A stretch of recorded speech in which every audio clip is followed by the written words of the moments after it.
woke up at 6 a.m, but nice and early, to get a taxi down to Hollywood Boulevard. What's this? What's this?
We saw the Muhammad Ali star that was off the ground because of his religion, and we had a look at all the other stars and the movie stuff.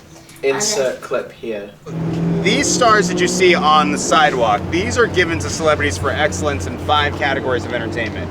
The categories are film, television, radio, recording, and live performance. And the way it works is you have to be relevant in one of these categories for a minimum of 5 years. And so the medallion sitting in the middle of each star designates what category you happen to receive a star in. If you're so talented, you can actually receive a star in multiple categories, which many people in the early part of the Walk of Fame generally works. Like, for example, like Elvis Presley happens to have 2 stars. He has one for recording. He also has another one for film as well, because he was also a big movie star. Lucille Ball has one for TV and film. Gene Autry is the only person ever in the history of the Hollywood Walk of Fame to receive a star in all 5 categories, and so which has never been done since. But it's a very big honor to receive even one of these. And so the stars head down Hollywood Boulevard from Gower all the way to La Brea, and the only other street would be Vine, which is where you find the Capitol Records building, from the Capitol Records building down to Santa Monica Boulevard. So it's over 2,700 stars today. And so it's obviously quite a lot to take in, but if there's a specific stars that you're interested in seeing, there's an official HollywoodWalkOfFame.com website and app that you can download on your phone that will give you the physical street address of any particular star that you want to see. Now, WGA strikes were not happening right now. You could ordinarily be a live studio audience member for Jimmy Kimmel Monday through Thursday, but until such time, that is not available, unfortunately. But his sidekick Guillermo is usually out here doing man on the street interviews with people. It's usually pretty cool. But you got all that there. But all the stars that are closely related to Disney in any way are generally right in front of the El Capitan, which includes Walt Disney's star, Mickey Mouse's star, Johnny Depp for his association with the Pirates of the Caribbean movies, a variety of other ones, Mark Hamill, and so for Star Wars. But here, let me show you where they do all the red carpet movie premieres, which is right next door. Why don't you follow me right this way? Is what was formerly called Grauman's Chinese Theater. Today it's called TCL Chinese Theater. So this is the most famous movie theater in the world. So this was built in 1927 by a man named Sid Grauman. He was a pioneer of these incredible movie palaces throughout LA. And so this was the crowning achievement of his career. So he had all these differently themed movie theaters. He had $1 million theater, a theater that literally cost $1 million back in the 1920s in downtown LA. Then he created an entirely Egyptian themed theater, and then he would create this, an deeply immersive Chinese themed movie theater, both inside and out. A lot of the elements used to construct it were actually brought here from China by Sid Grauman. But one of the greatest traditions of movie theaters, if you look here on the ground, these cement blocks that lead up to the front door, so they've been autographed by some of the biggest movie stars to ever be in film. So the very first one of these was given to an actress named Mary Pickford. Mary Pickford is the reason why they do the footprint tradition. Originally, all you were supposed to do was autograph your name in the cement block. But up here towards the front, I don't know as many of the movie theaters to get back here. Like I know almost everything, yeah. Like right about This is the This is the Dolby Theatre, where they do all the red carpet premieres and Oscar nominations and awards.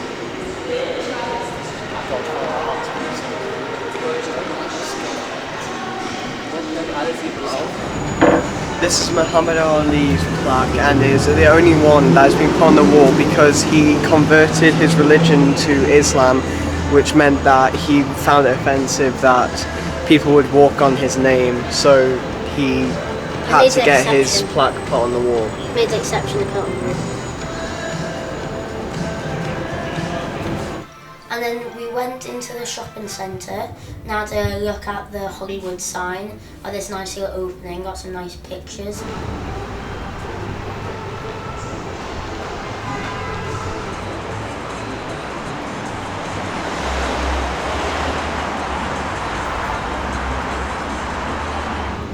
I'm sure if I saw like a picture of it in the game and you showed me that, I'm sure I'd know.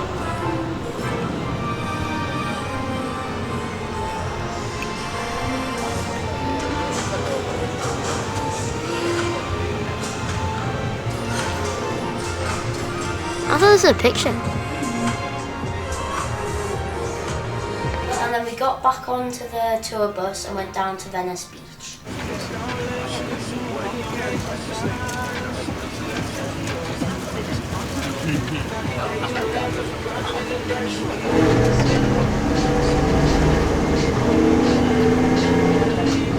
Great place that you might want to go check out if you happen to want to go see a comedy show. But on the head to the right hand side, there's a big white hotel up here on this hill, so that kind of looks like a castle.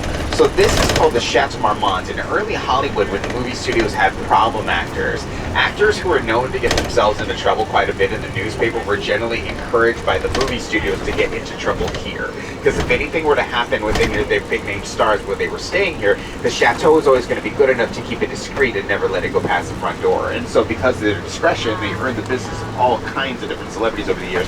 Everybody from Jim Morrison, the lead singer of The Doors, to Led Zeppelin, to Johnny Depp, to Lindsay Lohan. Some people were not allowed to return for a variety of different behaviors. Like, so for example, like Led Zeppelin is rumored to have been 86 from the Chateau Marmont after an incident where they bought Harley Davidson motorcycles and then brought them back and started to ride them through the hotel. And so from that point, they had to go party somewhere else, which ended up being the hotel just down the street, the Viper Room, right? And so he starts to invite all of his friends within the music industry to come and perform in his club.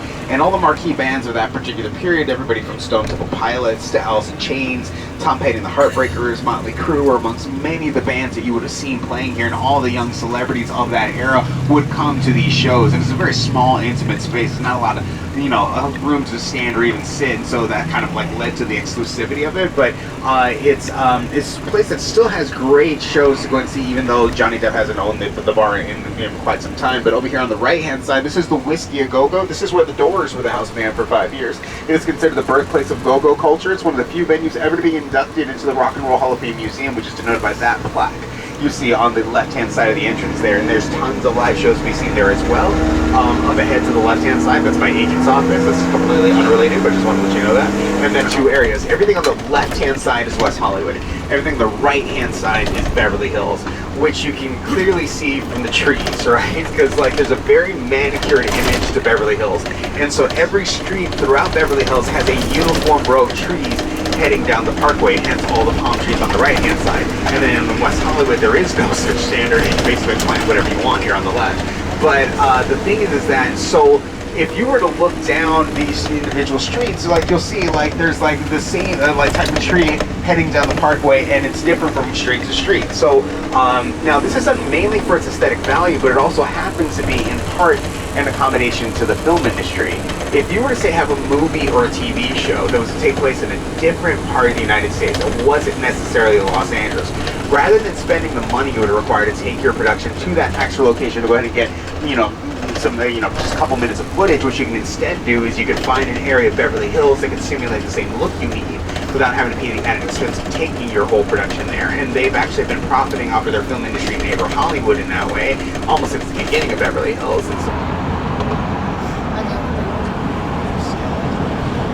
was this building over here on your left-hand side. This is where Arnold Schwarzenegger worked out when he was a competitive bodybuilder. He was a 6-time Mr. Olympia champion while working out here at the original Gold's Gym. Lou Ferrigno, who was the first guy to play the Incredible Hulk, used to work out at the original Gold's. Now they haven't used that that building in years, because today there's a brand new Gold's, which is over to the left off of Main Street. So anyone who happens to be competitive fitness now on the west side of LA is generally going to be working out there.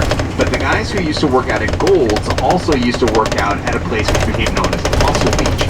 So being tan in bodybuilding is actually a competitive advantage. It helps to show off muscle definition.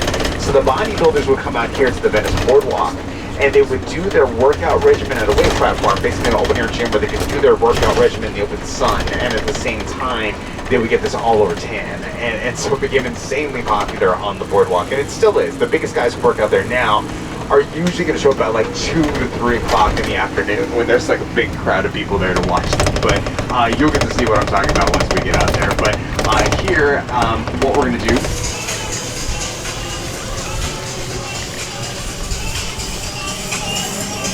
where you see those people standing on that railing, that's the Dogtown Skate Park. So skateboarding was actually invented in Venice Beach by guys known as the Zephyr Boys. They were originally the Zephyr surf team, and in the beginning, they would take these boards, they would hop people's fences into their backyards and find people who had drained empty pools and skate in them. And that's how the first aerial maneuvers were created. And so literally somebody losing a skateboard, catching it, putting it right back underneath them. And so the design of the skate park will look very much like that. And some of the best skaters in the world have skated here. I mean, Tony Hawk has skated here at the Dogtown Skate Park. I mean, all the way to people like Johnny Knoxville from the Jackass movies and TV show, right? But if you go a little further left, those walls you see right over there, that's the Venice Art Walls, which is the public space for graffiti artists. And so if you wanted to, you could reserve a wall and spray paint whatever you want. There's no criminal liability for it. And then you could come back literally the next day and someone will spray paint right over it. But it's very cool. You don't have to go to jail anymore, which is nice. The beach. When we arrived at Venice Beach, we went to Muscle Beach to see all the bodybuilders training. We saw the original Gold's Gym, and I went to dip my feet into the Pacific Ocean. I put my hands in because I had my Jordans on. I didn't want to get them wet. I didn't. That was flex. I couldn't bother to dip it.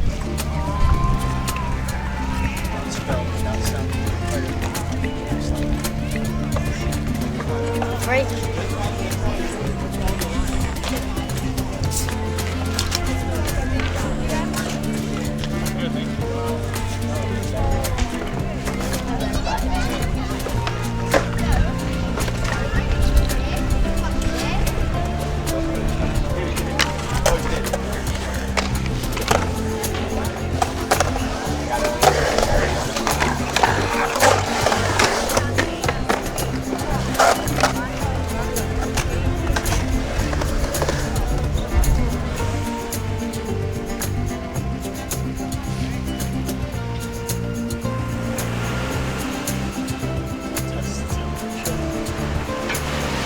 Newcastle shoreline is always freezing cold.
walked down the path to see all the stalls and shops.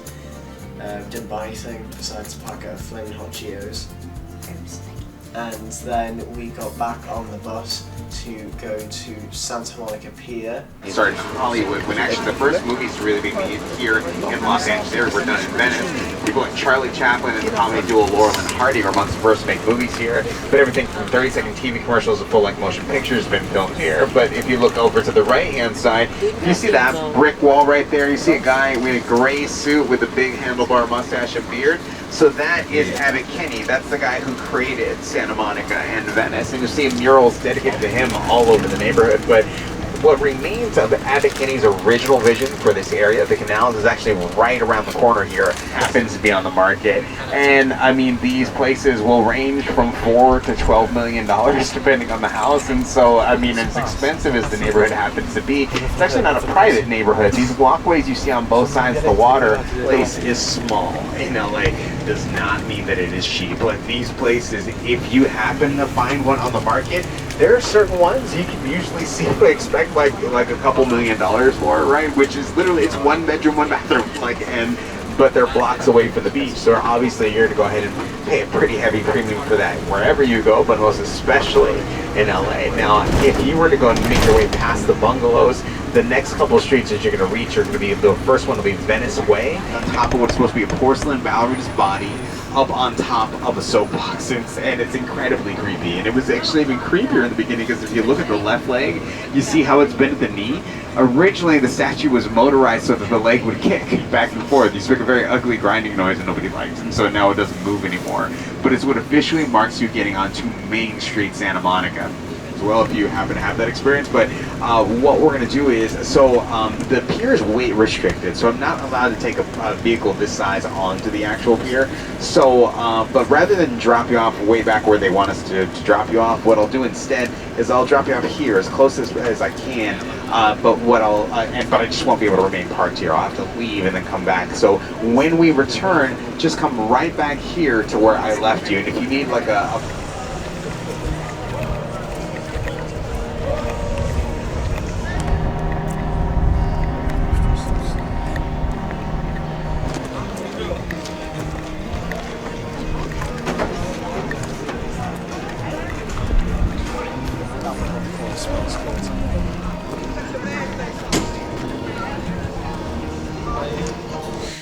At Santa Monica Pier, it is the end of Route 66, the famous route.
Also saw the sign, the official sign of Santa Monica Pier, and then once we did all that, we went to get back on the bus to go to Rodeo Drive in Beverly Hills.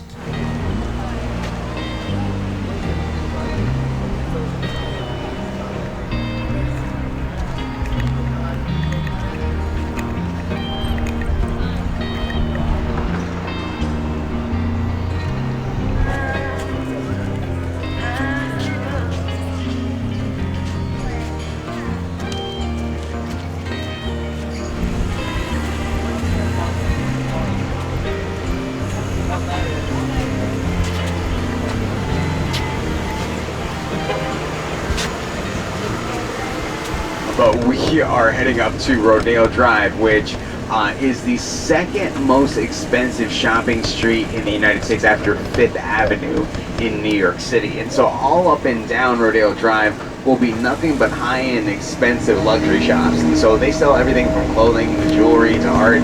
For example, the jewelry that you would see actresses wearing to the Oscar ceremony, most of that stuff is typically on loan from the stores that are on the Wilshire end of Rodeo Drive. These are stores like Von Cleef & Arpels and Harry Winston. And then over here to the right-hand side, so this is the main entrance to the Beverly Wilshire there. And so all the exterior shots for Pretty Woman were done here. The interior shots were done at a hotel called the Ambassador, which unfortunately doesn't exist anymore. At Rodeo Drive, we saw all the fancy shops that we could not afford. The rich ones like Gucci and Louis Vuitton.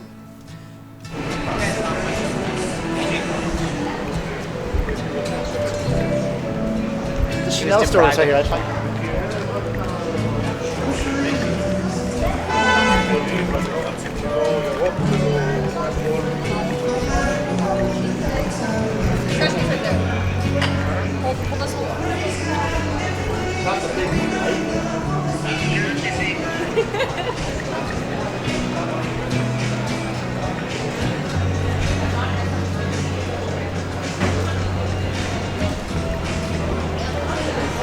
You never know with that. With right.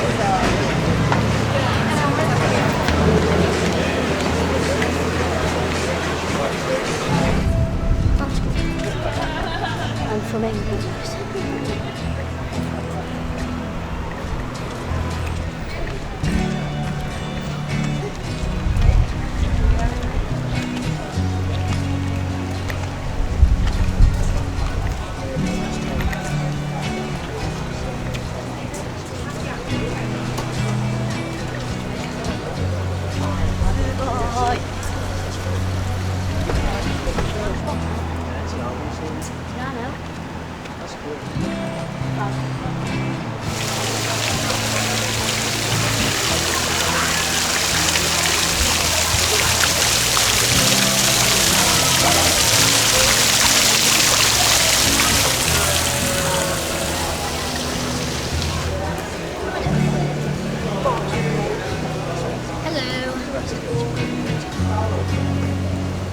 Wear some tackies, blue tackies. He thinks they're too hot, I think they're really good. There wasn't many things to do there because they're all very expensive shops that you wouldn't really like go in or it's too expensive. So we just had a little look around to an art museum, cars on the wall, and then we went back to the bus and then went to the original farmers market next to Paramount Studios. That has spent over $100 million on the design of their storefront facades. And there are actually certain stores that even operate at a loss just to occupy the exclusive space that's on Rodeo Drive. But if celebrities happen to go ahead and shop at any of those particular stores, what will typically happen is they're going to have a private shopping appointment where the entire store will be closed off to everyone else but them. And then if celebrities were to make their way into public spaces, they would have, for example, like private security detail to go ahead and escort them through those areas, but it's very rare that you would ever find an actual celebrity just kind of in the wild, right? Just like walking the streets. And so, not to say that it doesn't happen from time to time, like, so for example, like, but it's usually celebrities who don't mind receiving a little bit of attention. For example, like we saw Anthony Anderson from the television series Blackish on ABC. Then you can set AC free at the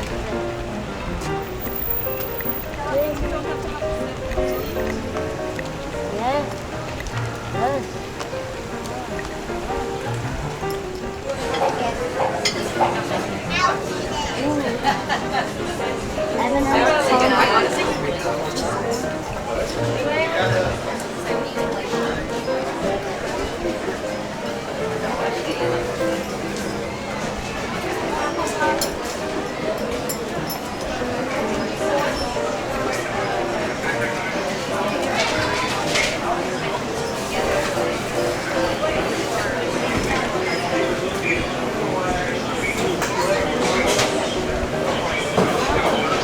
I'm just kidding.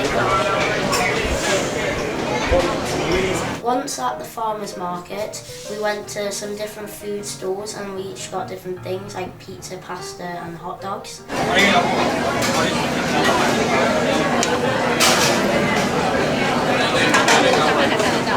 What's his ingenuity? I'm gonna paint it. How's hot tub, William? Good. Move your can in a little bit.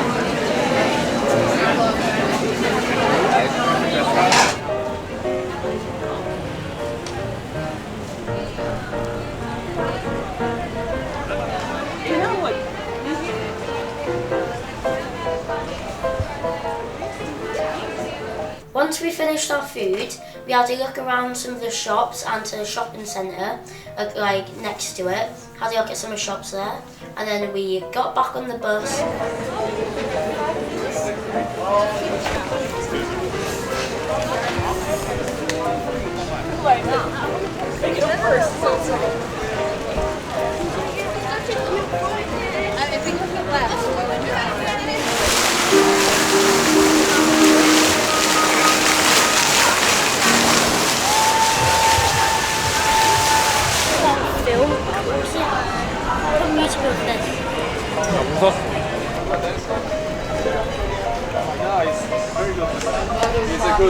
My mother taught me all the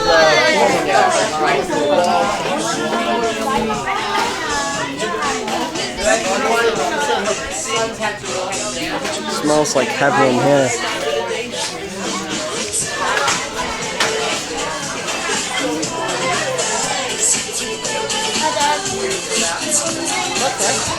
These are the proper American.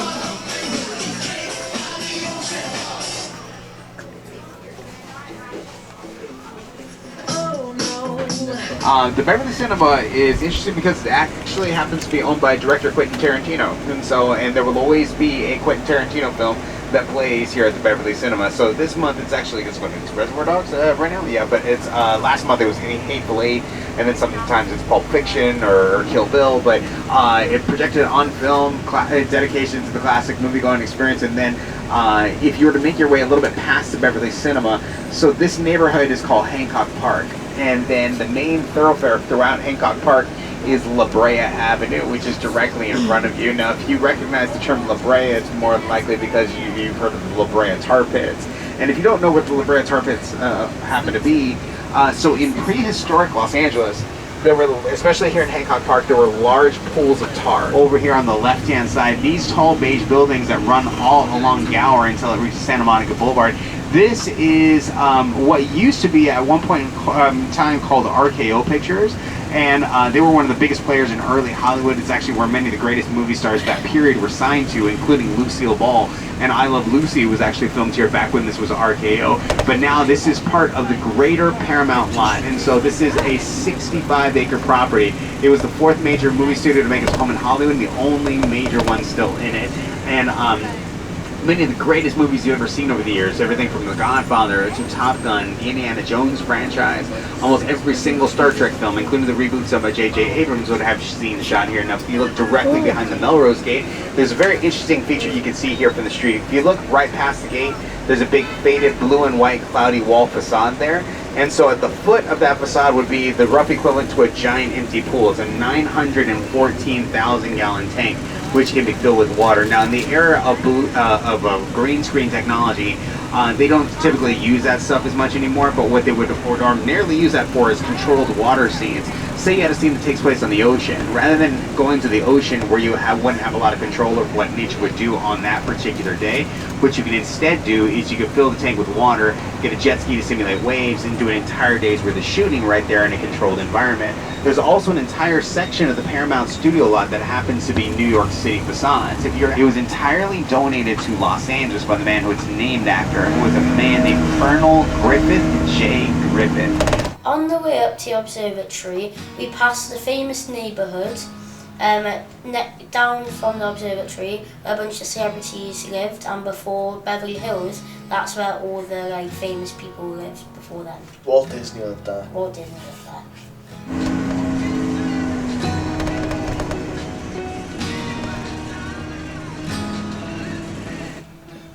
We then got to the Griffith Observatory, where we stopped and looked around the inside of the observatory where we saw Tesla coils and constellations and stuff about, you know, space. Then we went outside to see the views of LA, where you could see practically the whole city. You can see the Hollywood sign through telescopes. It's the Hollywood sign. It's the Good job. Vinewood sign.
Béo mà hay.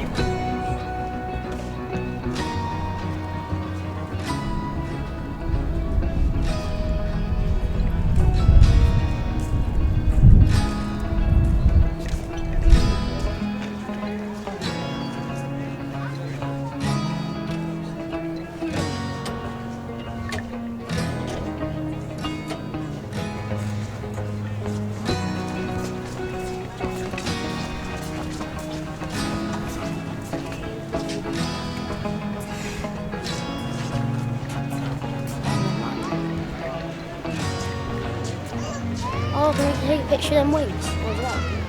We then got the bus back down to Hollywood Boulevard, where we were dropped off, and we went to the Hard Rock Cafe Hollywood. And we looked around Hollywood Boulevard. We went into the Disney chocolate store, went into souvenir stores, checked out the Chinese theatre and all the handprints and concrete outside it. That had Stanley and the entire cast of the Avengers. Nine of it is meant to look like it's a stack of records with a needle at the very top of it. There it is over there on your left. And so, at the top of that, that particular needle is actually a red beacon. And what it does, it blinks in Morse code the word Hollywood. And so now the only exception of when it does that is going to be during the holiday season. Instead of blinking the words Hollywood in Morse code, it'll blink the words Happy Holidays in Morse code. But it's actually where some of the greatest recording artists after these signed to Capitol Records have actually recorded albums. People from Frank Sinatra, Nat King Cole, the people.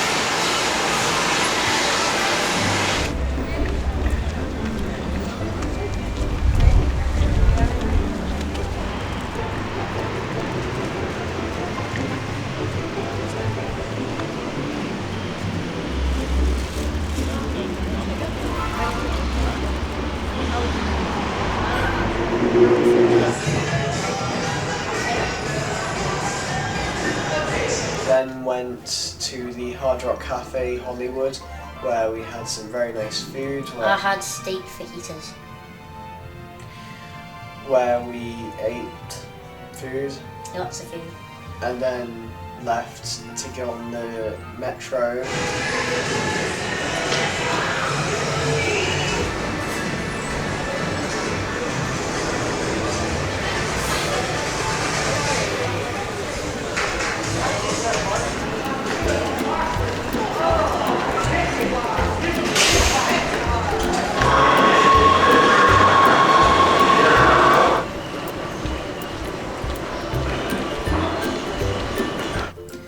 Where we exited the subway station to go to a supermarket. Okay. At the supermarket, we picked up things that we needed for the hurricane hours for tomorrow if we're going to go out, and went to get some general things like cereal. And then once we acquired all of that, we carried it all the way up to where the hill, where our Airbnb was, the massive hill.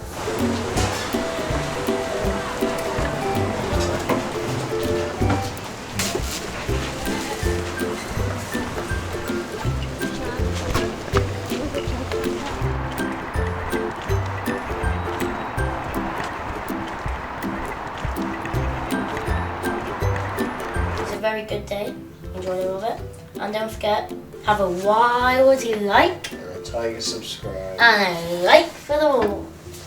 thumbs up.